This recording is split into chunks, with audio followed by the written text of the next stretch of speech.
السلام علیکم ورحمت الله وبرکاتو. کله چې صلاح الدین ایوبي بیت المقدس فتح کو او دا خبر یورپ ته ورسېدو نو د سخت نفرت او غصې د وجې نه ټول یورپي ممالک راجمع شو او د صلاح الدین ایوبي په خلاف د دریم صلیبي جنګ اعلان وکړو. لیکن آیا دوی په دې حمله کې کامیاب شو که نه؟ صلاح الدین ایوبي له دومره غټ لښکر څنګه مقابله وکړله؟ دا ټول تاریخ به موږ نن تاسو ته په دې ویډیو کې وړاندې کوو. نو راځئ زموږ سره.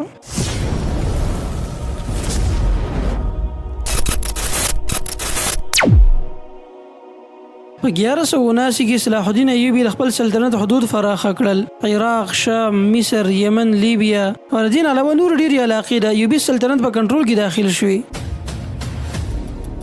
سور، طرابلس او انطاکیه دا درې وړه ښارونه د صلیبیانو سره په قبضه کې پاتې شو.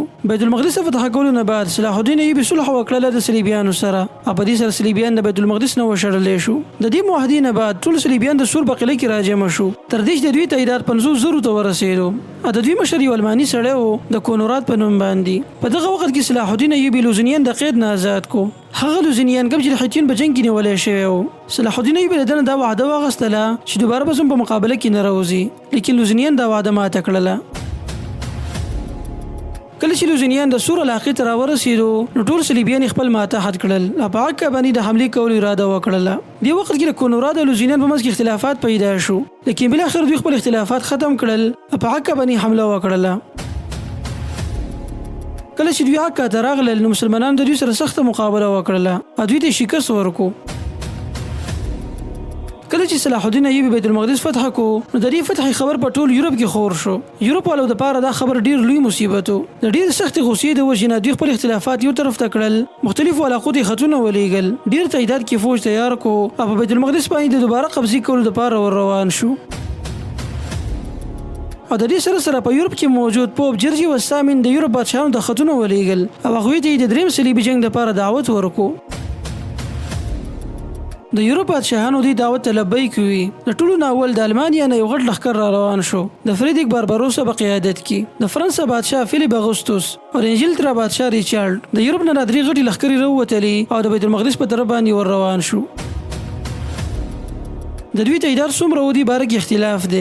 څوک وایي 3 لکه، څوک وایي 10 لکه، لیکن داسې معلومیږي چې دوی په تعداد کې ډیر زیات سیوا وو. بیت المقدس طرف ته د سفر آغاز کوونکی اولنی انسان د الماني بادشاه فریدریک بارباروسا و. د خپل لښکر سره را روان و تر دې چې قسطنطینیې بادشاه اسحاق ثاني سره میلاو شو. د قسطنطینیې بادشاه پټه صلح کړې وه د صلاح الدین ایوبي سره، لیکن د دې باوجود اسحاق ثاني دې لښکر ته لاره کولاو کړه او دوی اناتولیې ته ور داخل کړل.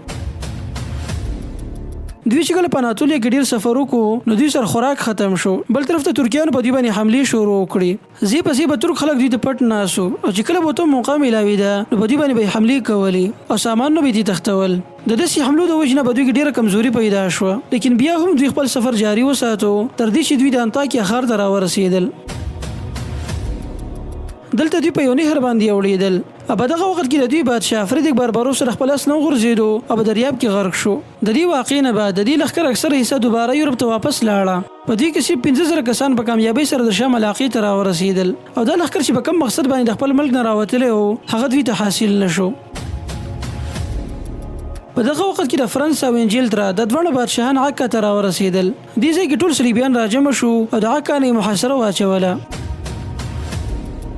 په عکا باندې د قبضې کولو نه بعد ریچارډ راولګېدو او کوم مسلمانان چې په عکا کې نیولي وو ټول یې ووژل. په دې وخت کې د کونوراد او لوزنیان دواړو په منځ کې اختلافات سیوا شو په مشرۍ باندې. کوم بادشاهان چې د یورپ نه راغلي وو په هغه کې نیم خلک د لوزنیان سره ودرېدل او نیم خلک د کونوراد سره. لکه یو په هغه کې ریچارډ د لوزنیان بادشاه سره ودرېدو او فیلیپ اغوستوس کوم چې د فرانس بادشاه و هغه د کونوراد په حمایت کې ودرېدو. د داسې مختلفو رایو د وجې نه په صلیبي لښکر کې اختلافاتو ډېر زور ونیو. په دې دوران کې د فرانس بادشاه فیلیپ اغوستوس خپل لښکر د ځان سره کو خپل وطن ته واپس شو او ځان نه وروسته یو فوجي دسته هم پرېښوده خو په تعداد کې ډېر کمه وه. د صلیبیانو په دې اختلافاتو سره صلاح الدین ایوبي ته دا فایده میلاو شوه چې د عیسایانو هغه طاقت د مخکیني په نسبت سره ډېر کم شو. ریچارډ دا ټول فوج د خپل جنډې د لاندې راجمع کو او په یافا علاقې باندې د حملې کولو دپاره را روان شو.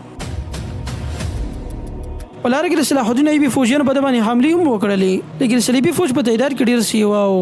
بل هغوی داسې زغرې غوندلې وي چې په هغې باندې د غشي یا تورې ګزار څه اثر نه کوو. دې وجې نه د صلاح الدین ایوبي فوجیانو ته په دې حملو کې څه کامیابي میلاو نه شوه. ریچارډ پیشقدمي کوله تر دې چې یافا علاقې ته راورسېدو او دا علاقې په خپل کنټرول کې واخیستله. په یافا باندې د قبضې کولو نه بعد ریچارډ واپس عکا ته لاړو چونکې ریچارډ په یافا کې لږ فوجیان پرې خو دیو دی وجه نه صلاح الدین ایوبي په یافا باندې حمله وکړه او دوی دوباره خپل کنټرول ته راوستله.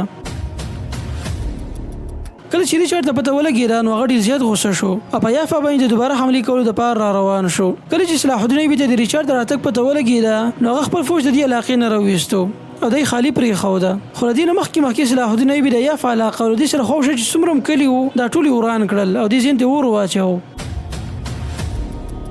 د دې لپاره چې صلیبي لښکر د دې ځای نه څه فایده وانخلي صلاح الدین ایوبي له دې ځای نه لاړ بیت المقدس ته او د هغې نه چاپېره یې دیوالونه مضبوط کړل.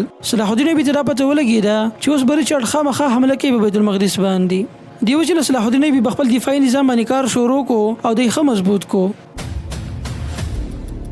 په یافا باندې د دوباره قبضې کولو نه بعد ریچارډ په بیت المقدس باندې د حملې کولو فیصله وکړله او د خپل فوج سره را روان شو. کله چې د یافا علاقې نه ډېر لرې راغی نو دې ځای کې واوره شروع شوه، لارې بندې شوې او په بیت المقدس باندې حمله کول دوی ته ناممکنه کار ښکاره شو.